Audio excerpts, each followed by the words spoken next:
Hoje eu tenho o prazer de receber um empreendedor de destaque no mundo corporativo e uma figura inspiradora na vida. Ele começou sua jornada no mundo empresarial ainda muito jovem, trabalhando ao lado do seu pai e aprendendo desde cedo o valor do trabalho duro e da resiliência. Sua trajetória é marcada pela transformação de um pequeno negócio familiar em um dos maiores atacarejos do Brasil, demonstrando uma habilidade excepcional para se adaptar e inovar em um setor altamente competitivo. Além de liderar a expansão do Roldão Atacadista, ele é conhecido por sua dedicação ao desenvolvimento social através do Instituto Roldão, que apoia crianças e jovens em situação de vulnerabilidade. Como líder empresarial, ele se destaca pela sua abordagem humilde e aberta ao aprendizado, sempre disposto a ouvir e aprender com as experiências alheias. Além de sua paixão por desafios, que fica claro nas suas aventuras em esportes de endurance.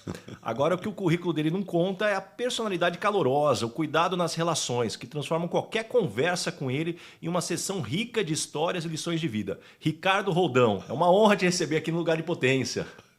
Ô, Baza, você não tem noção da alegria de estar aqui com você. Acho que fantástico. Te agradeço pelo convite e eu acho que nós vamos ter aqui uma conversa muito gostosa. Muito bom, tenho certeza aqui. E, Rodão, quero começar já pelo início. Me conta um pouco mais da tua infância. Quais as lembranças que você tem de quando era mais novo e suas primeiras experiências com seu pai?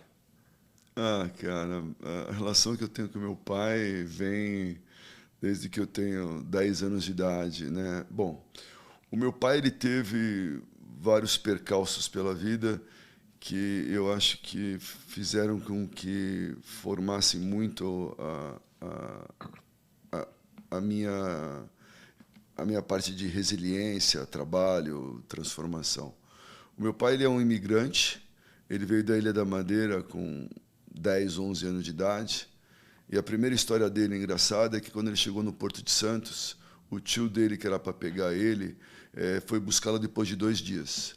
Ele ficou sozinho no Porto de Santos esperando o tio buscá-lo. E o casal que veio para acompanhá-lo, ele que teve que tomar conta do casal durante a viagem de navio, porque o casal passou mal, deixou ele lá esperando o tio e foi embora para São Paulo. Enfim, a vida do meu pai começou assim. E em 79, meu pai teve tuberculose. E ele teve que ficar 6 meses internado no hospital em São José dos Campos. E é ali que a gente começou a ver o que era dificuldade.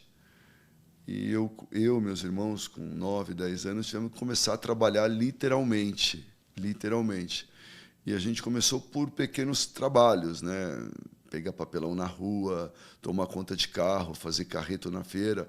Não sei se você é mais novo do que eu, Baza, mas em São Paulo, nas feiras livres, tinha aqueles meninos com carrinho de rolemã, no carrinho de rolemã, que levava até as casas. Eu me divertia muito, eu acho que isso me trouxe muito esse fato da comunicação com as pessoas, tratar todas as pessoas de maneira igual, e esse é o meu jeito que eu levo a vida até hoje. E quando meu pai voltou do hospital, ele não tinha mais nada, né? Tinha perdido barraca de feira, enfim. E aí ele começou a vender linguiça com Fusca. Ele trocou o assoalho de um Fusca, deixou só o banco do motorista e começou a vender linguiça. E o interessante é que ele começou a vender linguiça nos mesmos pontos onde ele fazia feira, nos comércios locais. E, obviamente, como meu pai sempre foi empreendedor, a empresa cresceu, ele comprou uma Kombi e contratou o primeiro colaborador dele, que sou eu. E o engraçado, quando se pergunta para o meu pai por que meu pai, nós somos de uma família de 4 irmãos. E eu sou o terceiro. E quando você pergunta para o meu pai, um dia eu perguntei para ele: papai, você tinha 4 filhos, tinha meus 2 irmãos mais velhos, por que você me escolheu? Ele falou: não, porque todo mundo gostava de você, que você era muito comunicativo, né? Então, e como os clientes gostavam de você, você vendia fácil e tal, enfim. E aí eu comecei a trabalhar com meu pai com 10, 11 anos de idade. Então, o Roldão começou com eu, meu pai e uma Kombi. E como é que você foi ganhando espaço, né? Porque trabalhar com o pai tem a beleza e os seus desafios também para você depois, à medida que você vai crescendo, ganhando mais experiência, também conseguir aí indicar alguns outros caminhos. Você sabe, Baza, que obviamente a vida com o meu pai é como todas as relações pai e filho que trabalham juntos, ainda mais a diferença geracional, né? A gente trata muito isto, né, dentro da nossa organização que a gente faz parte, principalmente de empresas familiares, né, que 99% das empresas no Brasil são familiares. Esse conflito geracional, ainda mais, eu estou falando de 40 anos atrás, é muito grande. Mas o meu pai, ele via a minha iniciativa de querer crescer. E, naquela época, tinha a coisa da freguesia de Frios. E que, na verdade, um ambulante respeitava o cliente do outro ambulante. Só que aquilo, para mim, não fazia sentido. Como assim o cliente não, a gente não chamava de cliente, né? Tinha reserva assim, de mercado ali? Como assim o freguês é daquele cara? Meu, não faz sentido isso para mim.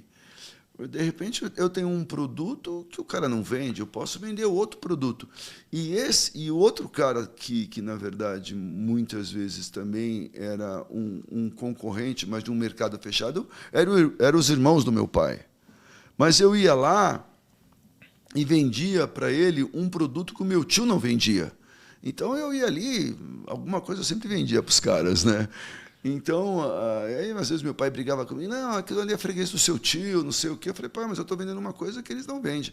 Mas eu estou falando, base, eu tinha 13, 14 anos. Com 14 anos eu já dirigia Kombi, já fazia entrega sozinho, já confusão total.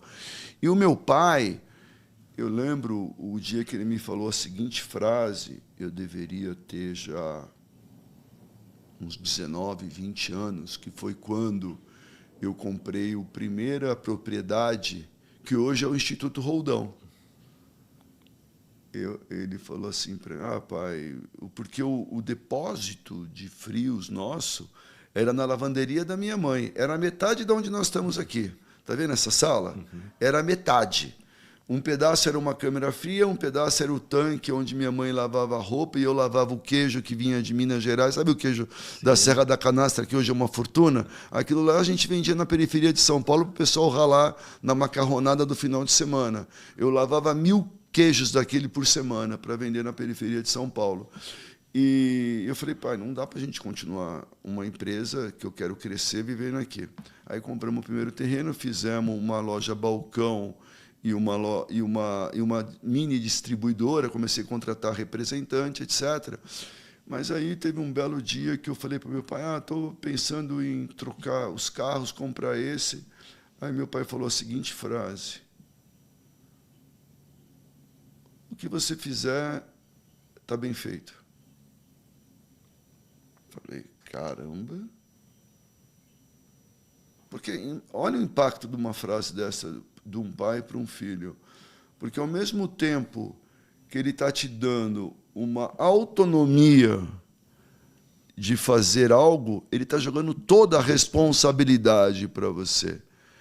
Entendeu? E é isso que hoje eu tento fazer com os meus filhos.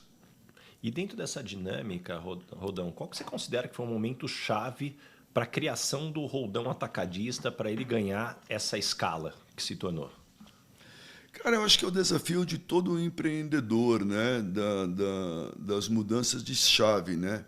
Porque você tem a licença poética dentro de uma pirâmide, que é na base para você operar. O meio da pirâmide é para você competir. E o topo da pirâmide é para você vencer. Então, quando eu comecei lá atrás com o meu pai, eu era um ambulante. Eu tinha licença poética para operar. Todo mundo operava no mercado lá, tinha 20 mil ambulantes. E aí eu passei a ter uma distribuidora, já comecei a competir. Caramba, não tinha tantas distribuidoras. Aí eu passei a fazer uma loja de balcão. Na freguesia do Ó, em 1993, tinha 2 lojas que vendia balcão que nem era não sei se já foi no Mercadão, na zona cerealista, ali na zona central, que em volta tinha todos os atacadistas de frios e embutidos, de secos e molhados, que ainda hoje existe.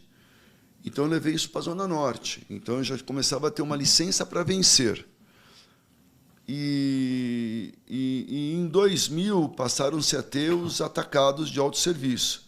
Então, eu já voltei a ter licença só para operar.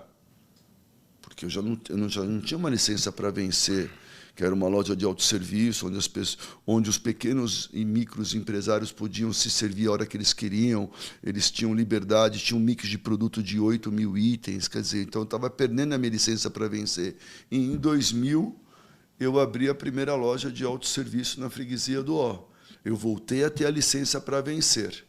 E foi ali em 2000 com a primeira loja que a gente, início, era eu e meu pai até 92, talvez. Aí depois já veio o meu irmão Eduardo, e depois em 2000, 2001, talvez, veio o meu irmão Roberto, que hoje o meu irmão Roberto toca a indústria, né? O meu irmão Eduardo hoje toca o atacado, e eu tô no conselho.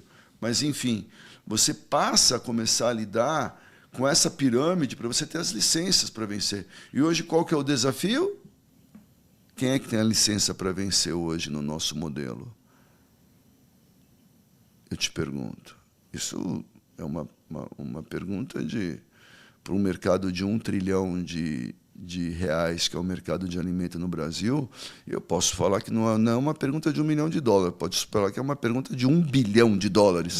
Porque hoje o nosso mercado ele está se transformando, os canais estão se transformando de uma maneira tão rápida que o atacarejo raiz lá de trás, baixo custo, lojas espartanas, está totalmente transformado. Hoje as lojas têm ar-condicionado, tem serviço, tem peixaria, tem rotisseria, tem padaria, tem açougue, está virando...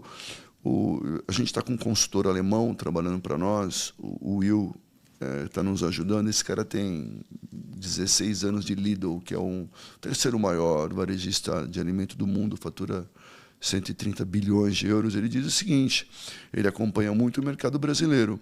O que está acontecendo no Cash and Carry no Brasil hoje é que eles estão transformando a versão hipermercado 2.0 que eles estão fazendo com os Cash and Carry. E agora o nosso desafio é buscar qual que é a licença para voltar a vencer, tendo baixo custo operacional, tendo bom preço e atraindo esse consumidor para as nossas lojas. Esse é o grande desafio hoje. Já não é mais você ter preço baixo, já não é mais você ter mix, agora os caras estão colocando serviço. Enfim, é o desafio diário que todo empreendedor tem. E dentro dessa dinâmica, Rodão, você já teve algum momento que você pensou em desistir e talvez o que te manteve firme? Você sabe que isso vem muito do esporte, né? Eu trago muito pode ser até clichê, né? Como eu sou um cara de prova de endurance, já atravessei os Estados Unidos de bicicleta 2 vezes, já atravessei a África do Sul numa prova do Cape Epic, já atravessei a Mongólia, Marrocos. E numa prova de endurance, a gente fala o seguinte, a dor é momentânea, desistir é para sempre. Então, o seu público aqui, que são empreendedores, carreira, etc., a dor de desistir, cara, vai ficar para sempre. Agora, a dor momentânea, a dor de estar sofrendo ali, tá difícil, é momentânea. E tem uma historinha que eu gosto sempre de falar, que é bem interessante. Teve um rei, foi para uma batalha, ele chamou os sábios dele e falou o seguinte, tá vendo esse anel? Cunhem uma frase que, se eu tiver num momento muito difícil na batalha, eu quero uma frase no meu anel que me dê força para enfrentar essa batalha. Aí os sábios pensaram, ninguém sabia. Aí, chama os camponeses aí para ver se tem alguma ideia. Aí o camponês falou, eu sei o que escrever. Aí o cara levou o anel, cunhou uma frase, deu para o rei botou no dedo e foi para a guerra. Aí o rei, cercado, isolado do seu exército, o rei falou, caramba, agora ferrou. Aí ele lembrou do anel. Ele tirou o anel, o que estava escrito, Baza. Isso também vai passar. Cara, o cara se encheu de força, reagrupou o exército, venceu a batalha, voltou para o reino dele, mandou matar não sei quantos cordeiros, chamou a população toda e, obviamente, chamou o camponês, pegou um saquinho de medalha de ouro, deu para o camponês aquela festa, chamou o camponês, falou: camponês, agora você vai fazer um discurso para nós. Sabe qual foi o discurso dele? Meu nobre rei, tire o anel e leia novamente a frase. A vida é assim. Isso também vai passar. Então, eu acho que nós estamos aqui nessa vida para dar, na média, 80 voltinhas em torno do Sol. Eu já dei 53, faltam 27. Eu tenho que saber a melhor maneira de viver essas outras 27. Eu espero que a gente estava conversando antes, que agora é 100, 110, mas a média é 80. Então, vamos garantir as 80 de uma maneira bem vividas, bem vivida, com calma da mente, com tranquilidade e, obviamente, com muita resiliência. Mas desistir nunca, nunca. E, Rodão, à medida que depois deixa de ser somente você e o seu pai, vem 2 irmãos, para que funcione, vocês criaram alguns combinados, macarronada de domingo não se fala de trabalho, mistura tudo. Como fazer para funcionar essa relação? Você sabe que eu estudei muito o Jim Collins, né? E o John Davis. E o John Davis, inclusive o nosso amigo Ventura entrevistou ele. Eu almocei com o Ventura sexta-feira passada, ele falou: pô, você não acredita, entrevistei o John Davis. Eu falei: você tá maluco, cara? Você entrevistou o John Davis, que você não me avisou para mim ir lá dar um abraço no cara, pô? Então, John Davis diz o seguinte, cara, relações, como funciona? Primeira coisa, transparência. Quando existe transparência, existe comunicação. Quando tem comunicação, existe confiança. Quando tem confiança, existe tomada de decisão em conjunto. E quando tem tomada de decisão em conjunto, isso retro se alimenta. Então, toda empresa familiar ela tem que ter essa base, que com isso de maneira clara, se o negócio está indo bem, se o negócio está indo mal, se o negócio está indo mais ou menos, mas existe isto, a família se mantém unida. Porque o pessoal fala: pô, onde falta o pão, ninguém tem razão. Que nem a gente está tendo um ano muito difícil na indústria, por exemplo, por conta do dumping da Argentina e do Uruguai. A importação de soro em pó e queijo para o Brasil, esse ano, é 5 vezes maior que o ano passado. O queijo aqui no Brasil está chegando de 5% a 6% abaixo do custo de produção. Nós estamos tomando um prejuízo violento na indústria esse ano. O que o meu irmão, infelizmente, ele controla isto? Ele não controla. Então, ele tem os números, tem os dados, tem as informações, tem a gestão, está fazendo de tudo para amenizar isto. E uma outra coisa que a gente faz também é a governança, né? Que tem que ter o respeito, tem que ter... Tudo isso para quê? No fundo, tudo isso para quê? Para todo mundo estar junto no Natal, né? Porque, no fundo, o que é a vida? Entendeu? Qual que é a riqueza do homem? É os bens materiais? É a parte externa? O que é?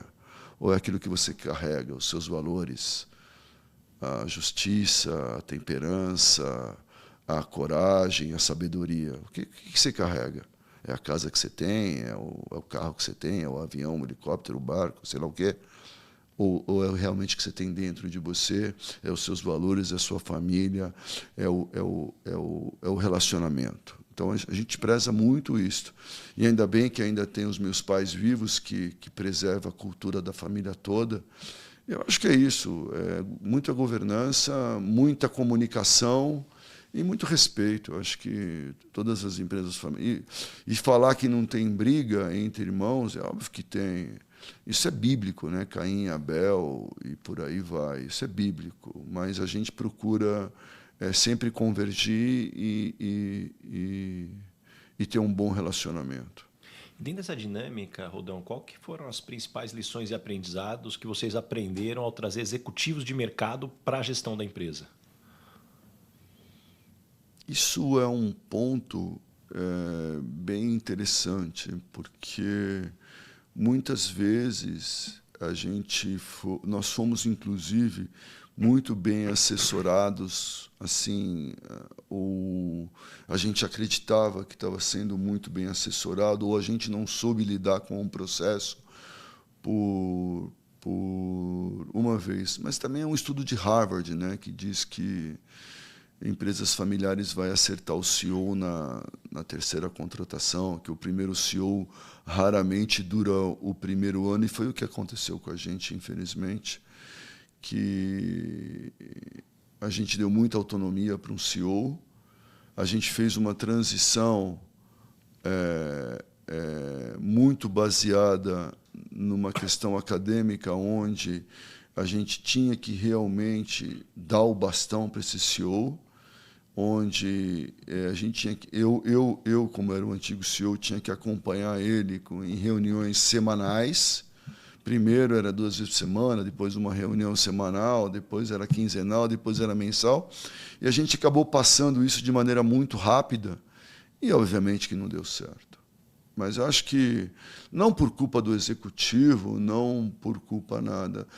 Como diz o Mandela, né, Baza, você não ganha ou perde.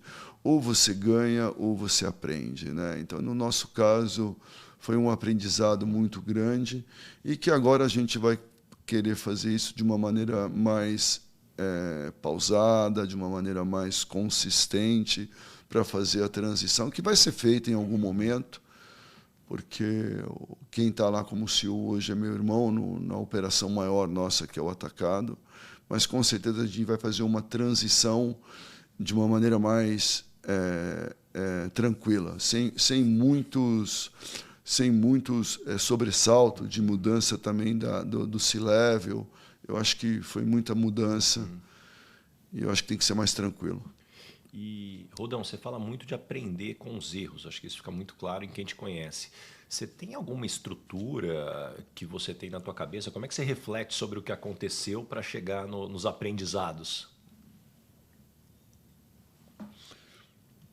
A gente tem a oportunidade de conversar com muita gente, né?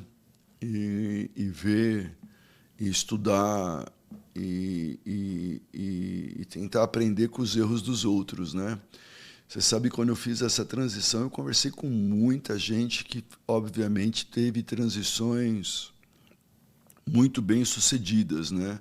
Até mesmo dentro da nossa organização do IPO, eu falei com o Antônio Maciel, falei com o Pfeffer, falei com Oscar Bernardes, falei com vários caras que fazem isso no dia a dia com muita maestria.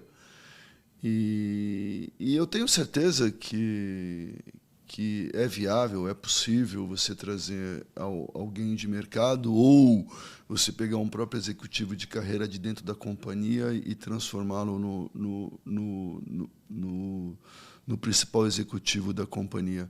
Mas eu acho que o aprendizado, em primeiro lugar, você tem que estar aberto, tem que ter humildade suficiente para saber que nada sei. E é isto, você tem que ser um eterno curioso, né? Eu acho que a pessoa que está formando na carreira, porque quando acho que se você me perguntar, qual foi o seu grande erro? O meu grande erro é que quando eu tinha 40 anos, eu achava que eu era super-homem, que eu sabia mais que os outros, que eu não precisava de ninguém, que eu era super inteligente, auge de carreira, auge de companhia, e que eu era o cara mais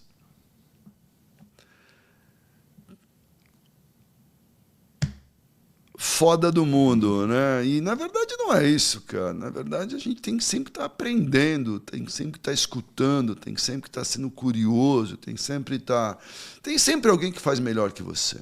Tem sempre alguém que faz melhor que você. Se você achar que você faz melhor que todo mundo, você não escutar a base, você não, enfim, humildade.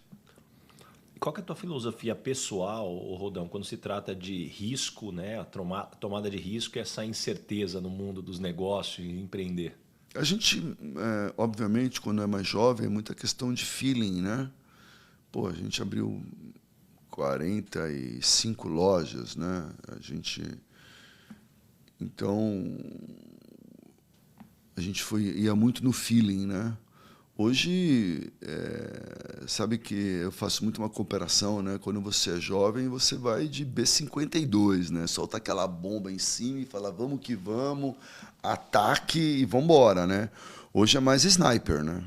Então você vai amadurecendo, você vai tendo mais experiência, você começa a olhar o mercado com mais precisão, você passa a medir mais os riscos, mas obviamente que continua com aquela veia empreendedora muito forte de continuar arriscando, mas obviamente com mais estudo, com uma estrutura de controle de risco bem maior do que quando você inicia. Mas a gente continua arriscando muito ainda, porque quando você fala de um país como o Brasil, que o juro sai de 2% e vai para 13,5%, e que na verdade não era 13,5%, porque o spread saiu de 2% e chegou a 6%, 8% o spread nos bancos, você vê que não é um país para amador, né? Então é complexo. E essa tomada de decisão, Rodão, você falou muito sobre também o feeling, né? A intuição. Como é que você cultiva a tua intuição? Lendo muito. Porque você sabe, Baza, que a sua intuição, o seu conhecimento, ele, na verdade, ele não vem de uma única base, de uma única escola, ele vem de todas as informações que você vai captando ou ao longo da vida ou ao longo das suas experiências. Uma coisa incrível, né, que aconteceu. Esses dias, quando eu falo com o time, como CEO, eu falava assim para eles: gente, a gente não vende alimento. A gente não vende alimento. O que a gente faz? A gente vende alimento. Não, a gente não vende alimento. A gente proporciona para uma grande parte da população para que elas tenham acesso a uma alimentação saudável, a uma alimentação mais barata, onde com o que elas economizam, elas têm a possibilidade de ter a oportunidade de gastar, ter outros gastos e ter oportunidade de, sei lá, de ter um lazer, enfim, porque no nosso canal as pessoas realmente economizam de 10% a 15%. Mas conversando com uma pessoa, ela me falou uma coisa que eu nunca tinha dito para o meu colaborador, e aproveito o seu canal aqui para falar. Ela, quando vai no mercado, ela estava me falando que ela vê lá a operadora de caixa passando os alimentos, tic, tic, tic, tic, e ela para e fala: bom dia, tudo bem? Como vai? Como é que você está? Ela falou que a pessoa toma até um susto. Você está bem? Como é que está seu dia? Você é casada? Você é solteira? Sou casada. E seus filhos? Você tem filho? Tenho um filhinho. Ele está bem, seu filho? Eu pergunto: por que você faz isso? Ricardo, a energia que aquela pessoa está passando é os alimentos que eu estou levando para minha casa, onde os meus filhos vão consumir. Aquela pessoa me ensinou uma coisa que eu não havia pensado. A questão da energia que aquela operadora de caixa está passando no alimento. Então, está aberto para essas coisas. E faz todo sentido. de passar para as pessoas dessa preocupação, desse carinho com o colaborador, para ele tratar o alimento que o nosso cliente, o nosso consumidor, vai estar consumindo com carinho, com amor, com paixão, enfim, é isso. E você teve mentores ao longo da tua trajetória, Roldão? Ah, vários. Vários. Eu acho que o primeiro grande mentor que eu tive, por incrível que pareça, você fazendo essa pergunta agora, me veio à mente. Eu, quando eu tive 9 anos, eu tive meningite, né? E no Hospital Emílio Ribas. Isso também me faz lembrar do Dr. Paulo Egídio, que foi governador de São Paulo, e, por coincidência, durante a vida, foi ele que fez o Hospital Emílio Ribas, e ele que salvou milhares de crianças da meningite na época, e ele foi um grande amigo meu, porque ele é pai, durante a vida, de uma amiga minha que é casada com um amigo meu. Enfim, e esse cara marcou muito a minha vida 2 vezes. Uma quando eu era criança, que eu jamais imaginei conhecer o governador depois de, sei lá, 30 anos, enfim. E o meu mentor foi o médico. Porque você sabe, quando você tem meningite, eles te aplicam uma injeção na medula, que tem que tirar o líquido miniótico. E esse cara conversava comigo, perguntava que time que eu torcia, o que eu ia fazer. Ele me distraía durante o procedimento. Ele falava: pô, como você é bonito, como você é forte, meu menino, você vai ter um futuro brilhante. Eu falava: caramba, nem eu sabia disso. Então, esse cara também me ajudou muito na minha autoestima. Então, acho que o meu primeiro mentor foi esse médico. E, sem dúvida nenhuma, meu pai, né? Meu pai, minha mãe, e professor de estratégia na faculdade, enfim. Não tem muitos caras assim que falar que foram os caras que, sei lá, caras famosos ou biografias. Não, é gente de carne e osso mesmo, gente próxima. Rodão, você é um cara muito querido por onde você passa. Qual que é a tua abordagem para construir e manter esses relacionamentos duradouros? Vou ser bem sincero, Bas. Eu acho que é esses princípios de virtude, cara, que eu estou cada dia mais exercitando e trabalhando, que é temperança, coragem, justiça e sabedoria. Eu acho que nas relações a gente tem que ser muito franco e muito justo.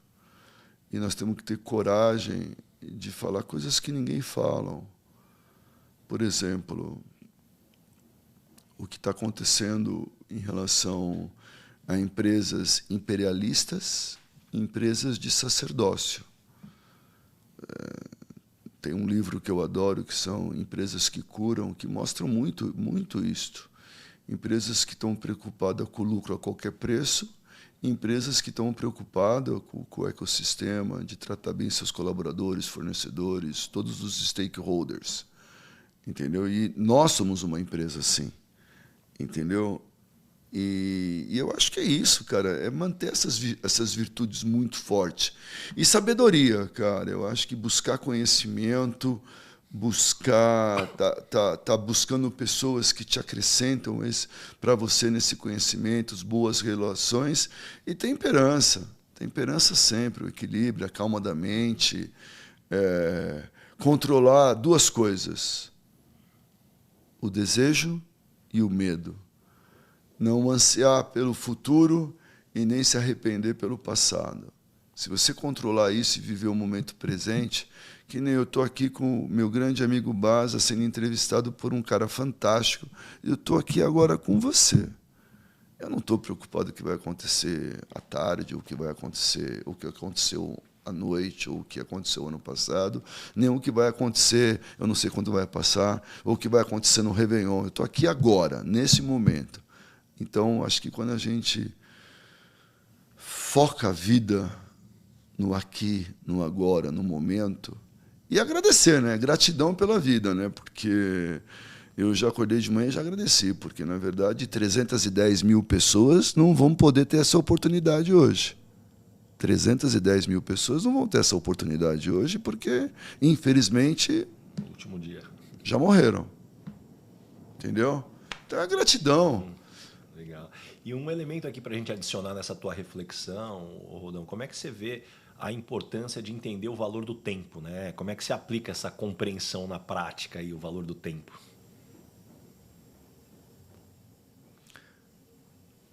Você sabe que os gregos e os romanos, eles usavam uma expressão chamada momento mori, que é eles sempre nas conquistas, eles sempre para eles manterem a humildade e valorizar a vida e o tempo, eles lembravam que iam morrer. Então, essa relação com o tempo, por isso que eu falei para você das 80 voltinhas na Terra, que é a média.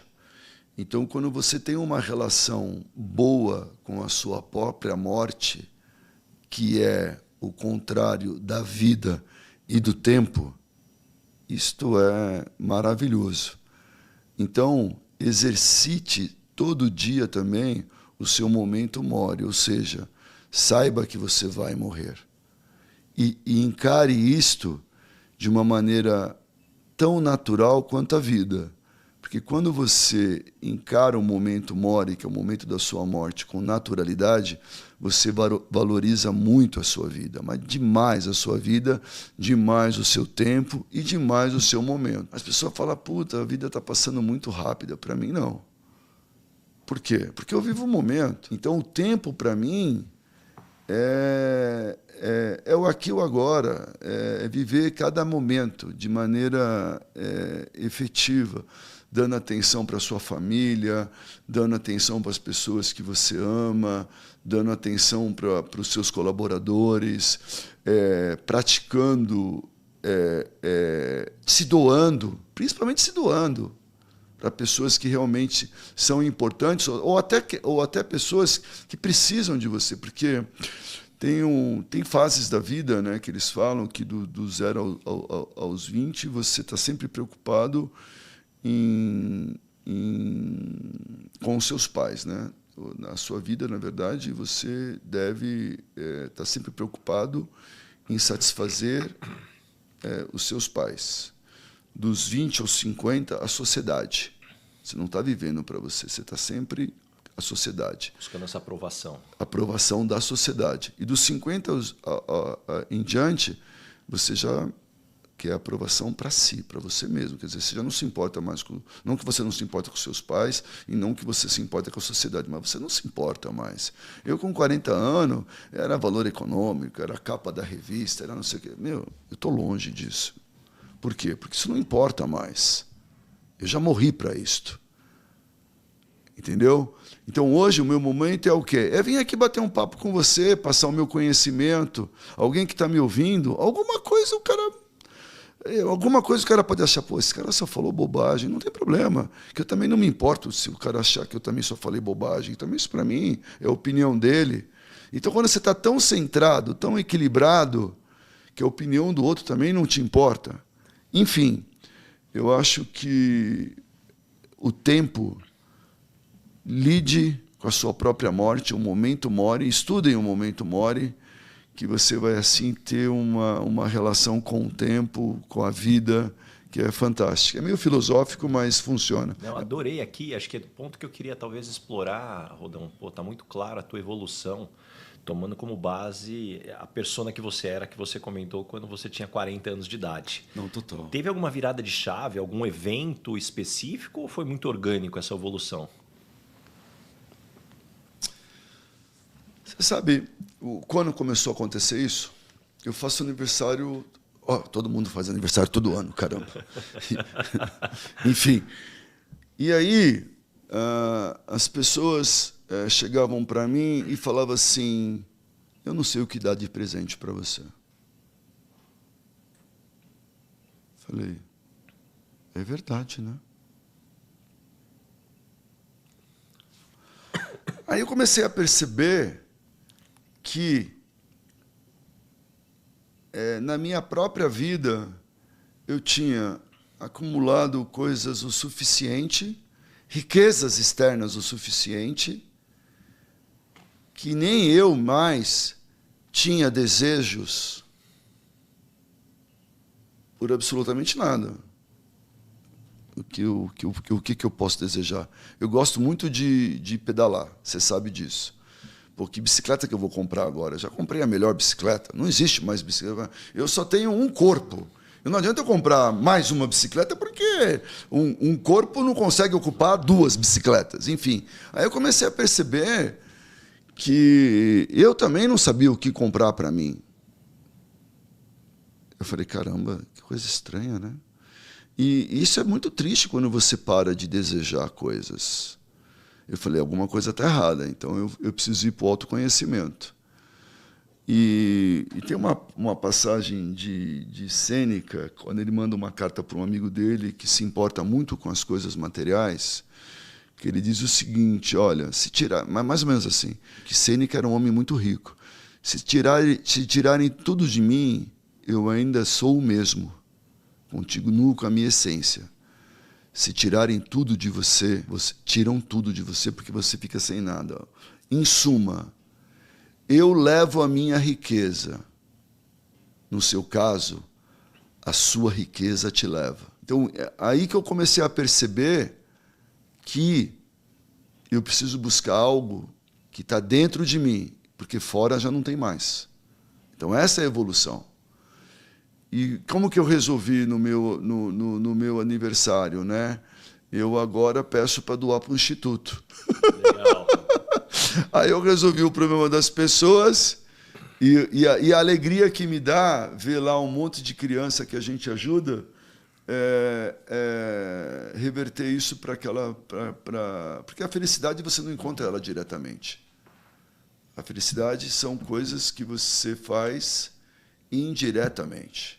Ninguém encontra felicidade comprando um relógio novo, um carro novo, até mesmo o brilhante mais caro do mundo. Aquela felicidade vai durar o quê? 30 dias.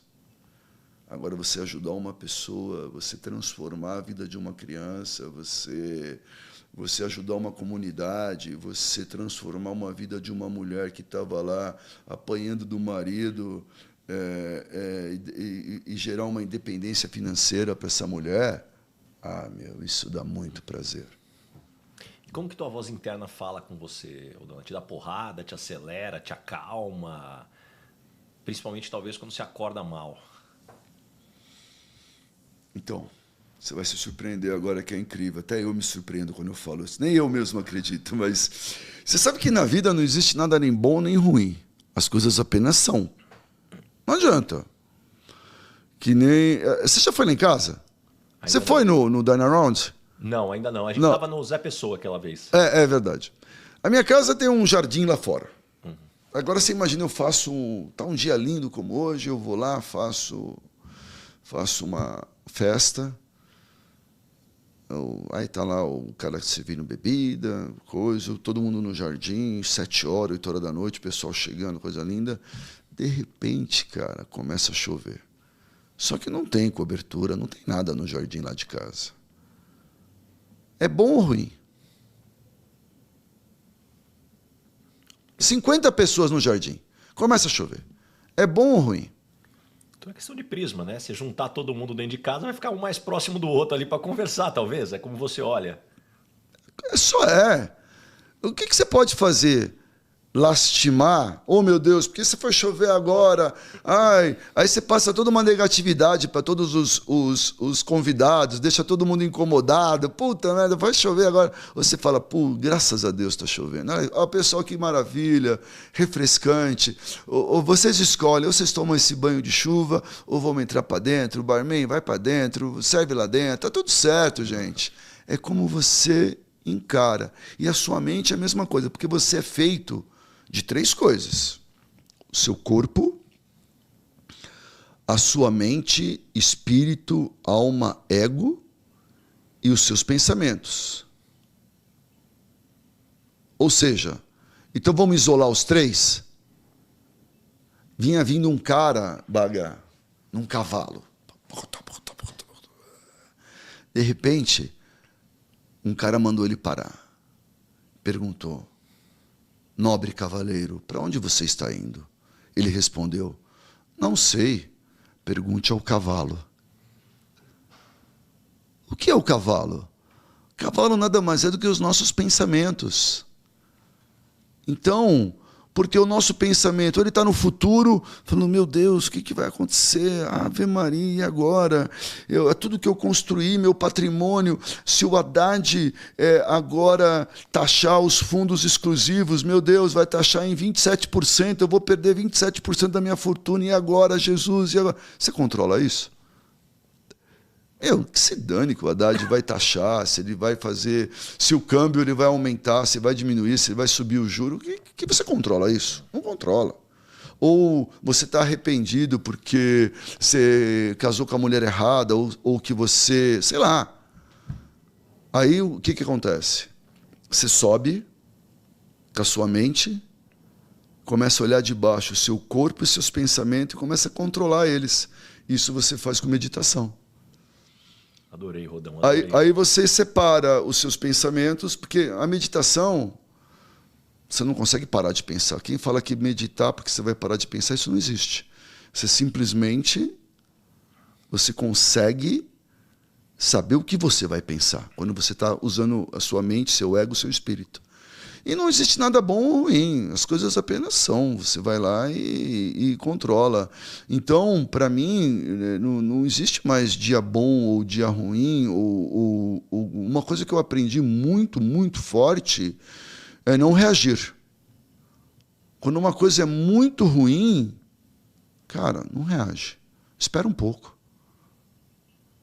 Você sai na rua, você entrega o seu corpo por uma pessoa que está passando na rua? Não, né? Por que você entrega a sua mente? Por que um cara te fecha, te xinga, você xinga ele também? Por que você entrega a sua mente? Porque de vez de você xingar o cara, você respira e controla a sua mente para não reagir àquilo. Por que você vai deixar uma pessoa que você nunca viu na vida te perturbar? Aí você passa a não deixar uma pessoa que você nunca viu na vida te perturbar. Aí você passa a não deixar uma pessoa que sempre te perturbou a vida inteira não te perturbar mais. Aí você passa a não reagir quando a sua esposa, ela sabe onde te provoca, que ela também está nervosa por algum motivo. Aí você não reage. Ela vai falar, ué, que estranho, o que aconteceu com o Baga? Não reagiu? Ela vai pensar, pô, mas também eu fui tão grossa com ele, por que eu fiz isso? Aí depois de um dia ou dois, ela fala, pô, desculpa, meu amor, acho que eu fui tão grosseira com você. Isso vai virando um ciclo na sua vida que é fantástico, mas é muito exercício. Não é tão zen assim que você vai do dia para a noite. Adorei. Isso aí é exercício. Que aula, que aula. E eu acho que eu vou melhorar com isso. E o tempo, a morte, o que eu vou fazer com ele é exercitar isso até o último dia, até a última respiração. Que melhor forma aqui para a gente fechar esse primeiro bloco aqui. Quantas lições. E Rodão, chegamos agora no momento Headhunter. Qual que é a pergunta que você sempre faz nas entrevistas para contratar alguém para o seu time?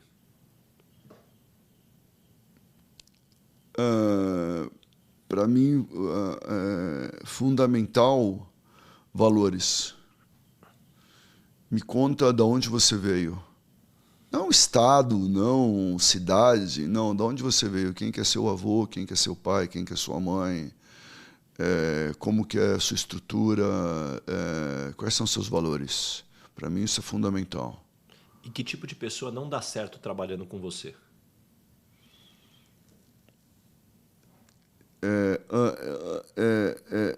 Antes ou depois dessa nova fase?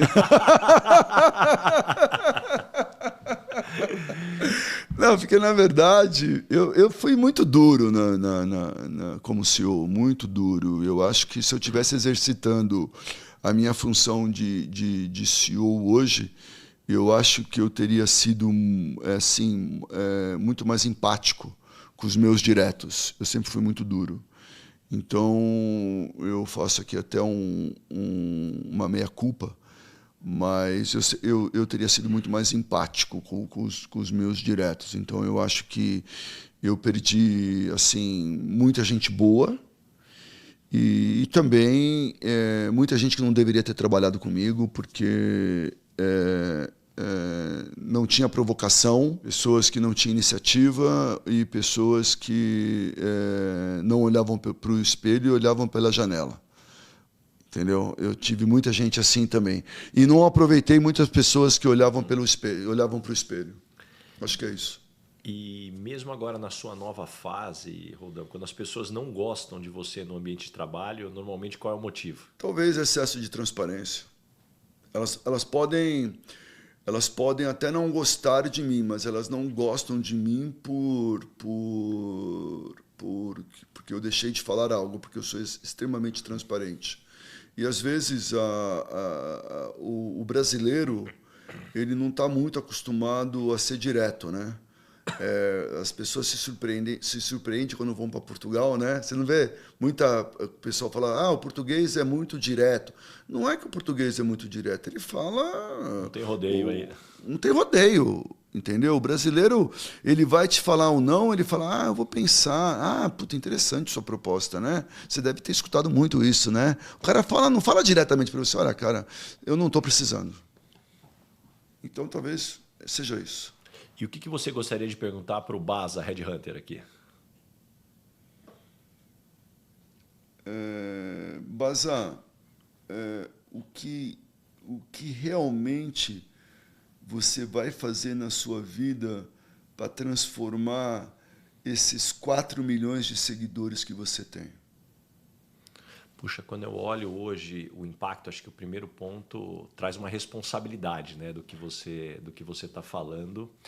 E para mim, talvez a beleza dessa história, depois de quase 10 mil entrevistas, cafés e reuniões ao longo de quase 2 décadas como Headhunter, é a beleza de você ver por que algumas pessoas não são contratadas, outras são, algumas crescem na carreira, outras acabam estagnando, algumas pessoas talvez são mais felizes, outras acabam indo para um caminho errado.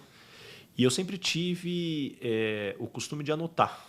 A gente vai sair dessa reunião aqui, eu vou pegar meu Evernote aqui, que é onde eu uso para fazer as minhas anotações, e vou anotar. Isso começou com um caderno, depois foi para um Palm Top, hoje eu estou mais tecnológico, está dentro do Evernote. Então, de tempos em tempos, eu vou sempre fazendo reflexões para entender como que a gente pode levar a mensagem. Mas eu aprendi ao longo do tempo que o conhecimento ele não é suficiente.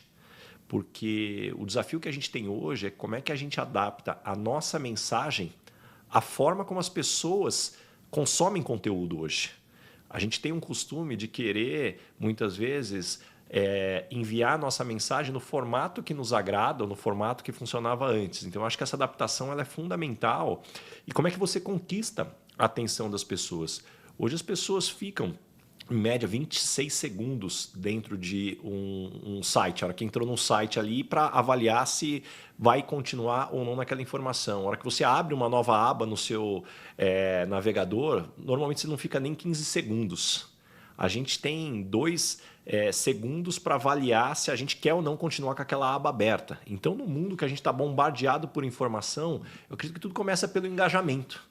Porque a gente hoje também tem um desafio que as pessoas acabam consumindo um conteúdo que eu costumo brincar que é um oceano de conhecimento com 1 centímetro de profundidade. E a gente vive hoje um desafio gigantesco que é o que tem se chamado da obesidade de conteúdo. Porque o que é obesidade? Né? É você consumir mais caloria do que deveria.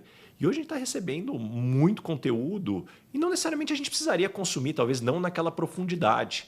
Hoje, se você pega um jornal para você ler de cabo a rabo, como a gente fala no interior do jornal, será que toda aquela informação é o que você precisa? Ou você vai ficar também overloaded? Então, eu acho que dado toda essa dinâmica e essa reflexão, você começa a pensar, poxa, o que faz a diferença realmente para as pessoas, para que a partir daí você seja muito sniper, como você usou essa definição, do que você vai colocar para as pessoas serem capturadas ali com aquela tensão, a partir daí conseguir colocar em prática, porque ninguém aguenta mais teoria acadêmica que você não consegue colocar em prática, e a partir daí também como é que talvez você desperta o sentimento nas pessoas de falar assim, puxa, se agora eu evoluir, como eu posso ajudar outras pessoas a evoluírem? Acho que essa corrente do bem é algo que eu me pergunto muito, como que a gente pode ter uma corrente do bem mais forte aqui? Eu acho que no Instituto, inclusive, é algo muito bacana que você faz nesse sentido, de essa corrente do bem.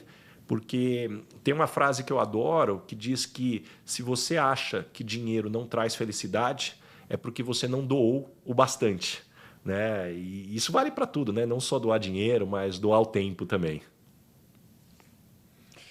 Você sabe, Basa, que nessa fase estoica que eu estou e nos ensinamentos que eu estou fazendo, quando você acorda de manhã, a maioria das pessoas já pega o telefone, pega o WhatsApp, vai ler jornal.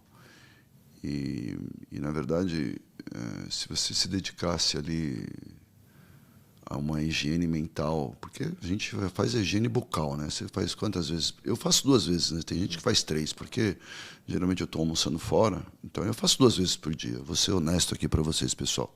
Quem faz 3, parabéns, eu não consigo. Mas a minha higiene mental eu faço 2 vezes por dia. Eu acordo, ou eu vou treinar, eu volto, faço meditação. Antes de olhar qualquer notícia, antes de olhar o WhatsApp. Porque nesse momento que eu estou, qual a diferença de você estar desinformado? Qual o problema? Ou você abrir o jornal, ler várias coisas que não te interessam e você estar mal informado. Então pensem, que diferença faz estar desinformado ou mal informado? E foco.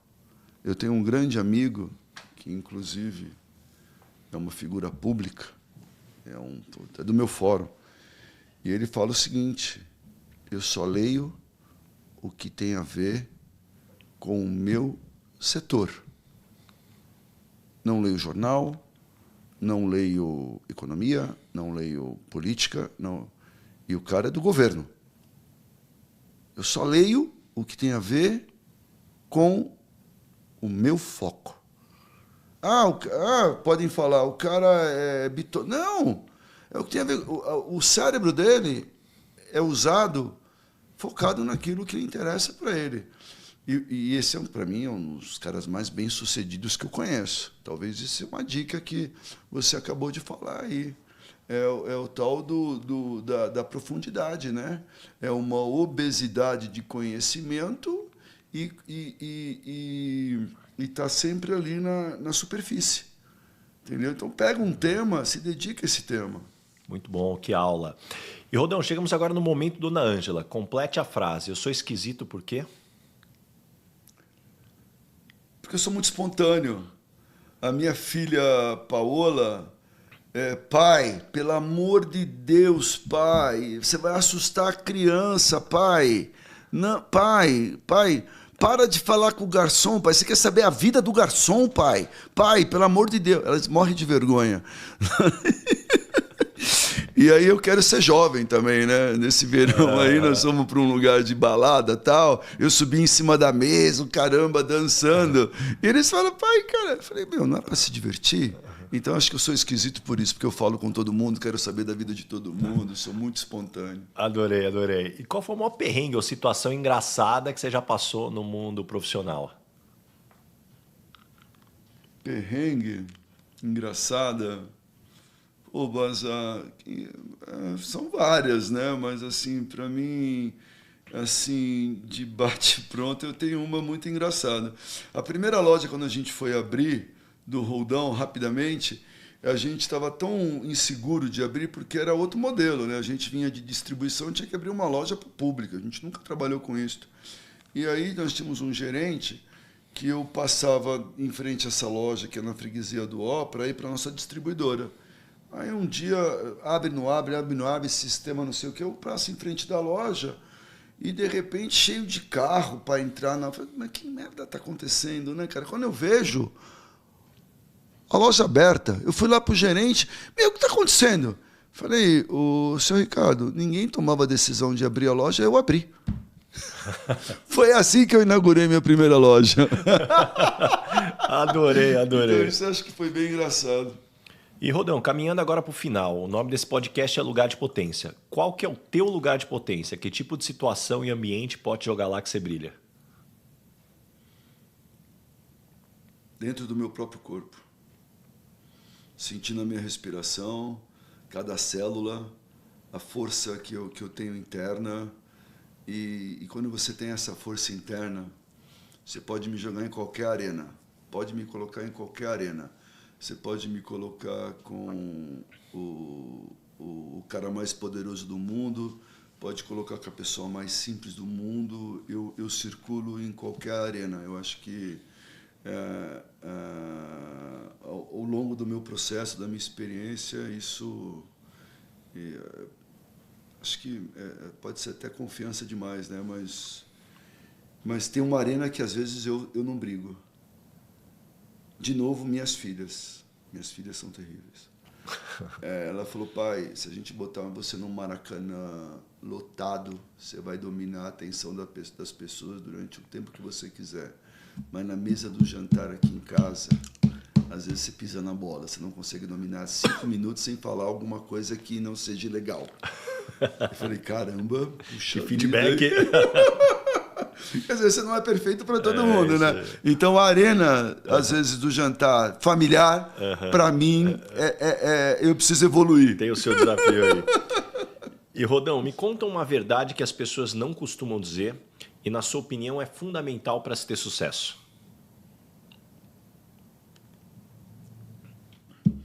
Espiritualidade. Eu acho que o mundo corporativo está precisando falar mais de espiritualidade. O mundo corporativo tem vergonha de falar de espiritualidade. O mundo corporativo tem vergonha de falar de autoconhecimento. O mundo corporativo tem vergonha de falar de Deus. E o Deus não é o meu Deus, não é o seu Deus, é o Deus interno de cada um. As pessoas têm vergonha de falar isso. Então, eu acho que as pessoas têm que buscar mais com quem que eles se identificam. E, para mim, o meu Deus é o que está dentro de mim, entendeu? Essa força interna. Então, eu acho que falta mais espiritualidade no mundo corporativo, que talvez aquilo que você estava falando... Por que tem pessoas que dão muito certo e que têm o mesmo perfil psicológico? Tem os mesmos skills, tem os mesmos hard skills. Por que um voa e o outro pode ter certeza que os que voam está ligado aos valores, está ligado à espiritualidade, está ligado ao esporte? Pode perceber.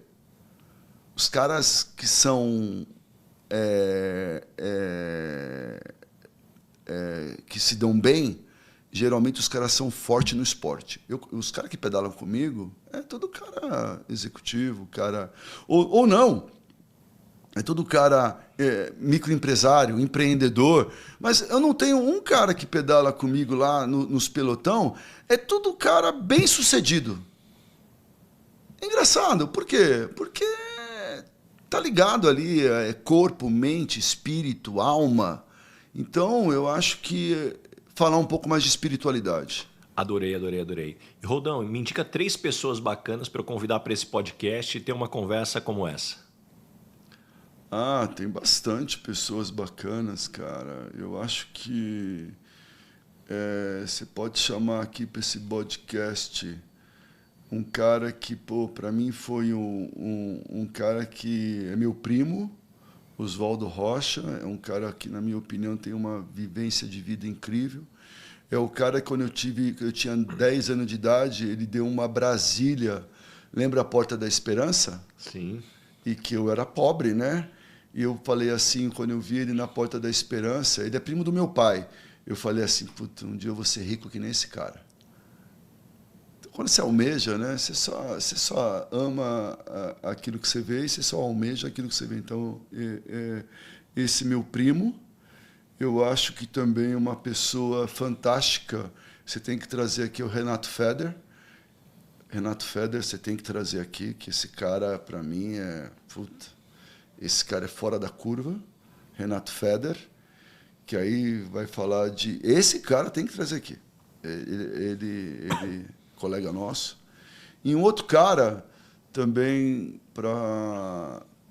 que tem uma mudança de vida gigantesca, e para mim é um irmão, um querido, chama Ricardo Pessoa.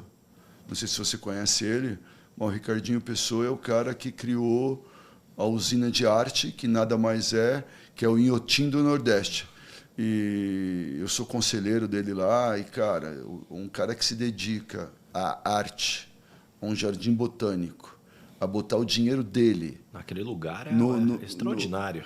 Colocar o dinheiro dele no Brasil para falar de arte, para melhorar uma região que dependia de uma usina que o tataravô dele fez, bisavô dele fez, e ele transformar aquele lugar culturalmente e num ecossistema onde uma cidade inteira viva e com educação, com cultura.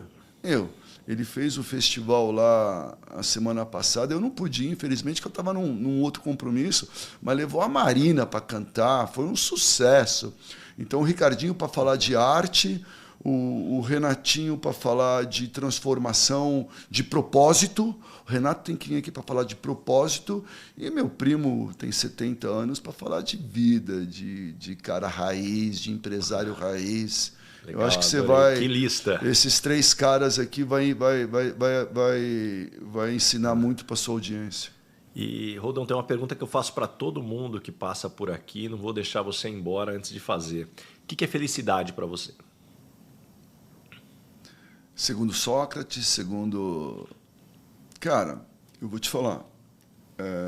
Felicidade para mim são 3 coisas muito importantes. Primeiro, ter a quem amar. Se você tem a quem amar, você já é um cara feliz. Ter o que fazer. Ter o que fazer. E ter algo a esperar. Então, essas 3 coisas juntas te trazem felicidade. E aquilo que eu falei anteriormente, a felicidade você não busca ela diretamente. A felicidade está nos seus atos contínuos de fazer o bem ao próximo, principalmente. Isso traz uma alegria, uma felicidade. E que nem ontem a minha filha Vitória, ela está trabalhando numa das nossas empresas, ela está no trade hoje da companhia, e ela levou para o Instituto ontem, em parceria com os nossos fornecedores, fez o Natal lá das crianças do Instituto, e levou Papai Noel, levou os brindes dos fornecedores, panetone, não sei o quê, mas uma série de coisas. A alegria daquela molecada, E eu estou conseguindo transmitir isso para os meus filhos, que é essa questão do terceiro setor, de ajudar a comunidade, ajudar também os pais dessas crianças com cursos técnicos. Eu acho que felicidade é isso. Eu acho que você poder ajudar os outros. Adorei. Antes de você ir embora, tem um presente aqui para você. Um óculos aqui da Zeiss. O nosso amigo Marcelo Kitsuda, da Marchon, é um grande parceiro aqui do podcast. Eles fizeram uma análise aí do teu perfil. Falaram assim, manda esse pro Roldão, que vai ficar muito bom aí para ele. Legal. Eles são os fabricantes aí da Zeiss e distribuem aqui no Brasil. Olha só, hein? Muito bom, olha lá. A minha mãe falou que eu estou parecendo o George Clooney, depois que eu cortei o cabelo, fiz o implante. Tá muito parecido, Roldão. Quem falar algo diferente é por inveja. Minha mãe falou, filho, você tá muito bonito. Mas na mim foi a única pessoa que falou. E antes da gente fechar aqui, Roldão, como é que as pessoas te encontram? Que projetos que vem pela frente? Deixa a tua última mensagem aqui para todo mundo que nos acompanhou até aqui. Cara, eu sou muito disponível, pode ou pelo LinkedIn, Instagram, manda mensagem, enfim, eu adoro, eu faço muita mentoria com jovens, lá no IPO, eu sou mentor hoje da Gabriela. Gabi, um beijo para você, vou aproveitar aqui, que é da Global Pharma, E eu adoro ajudar os outros, adoro passar minha experiência. Que nem eu estou aqui hoje com você, eu aprendi demais. Eu aprendi mais com você do que você deve ter aprendido comigo, Bas. Certamente muitas lições aqui que todo mundo está nos escutando. Isso que é legal, cara. Eu acho que e cada vez mais que a gente compartilha experiência, eu acho que essa é a beleza da vida. Adorei, adorei, adorei. Rodão, muito obrigado mesmo por abrir tua agenda. Tenho certeza que todo mundo que nos escutou até aqui saiu com páginas e páginas de anotações, muitos insights, muitas lições. Aliás, quem está nos escutando aqui já aproveita para compartilhar esse episódio com todos os seus amigos, nos grupos de WhatsApp aqui. Tem muito conhecimento bacana. Muito obrigado mesmo, Rodão. Valeu, Bazar. Beijo no coração, cara. Adorei também. Experiência incrível, incrível. E o seu time aqui, ó. Meu cabelo vai ficar igual desse cara aí. Valeu. Valeu, valeu.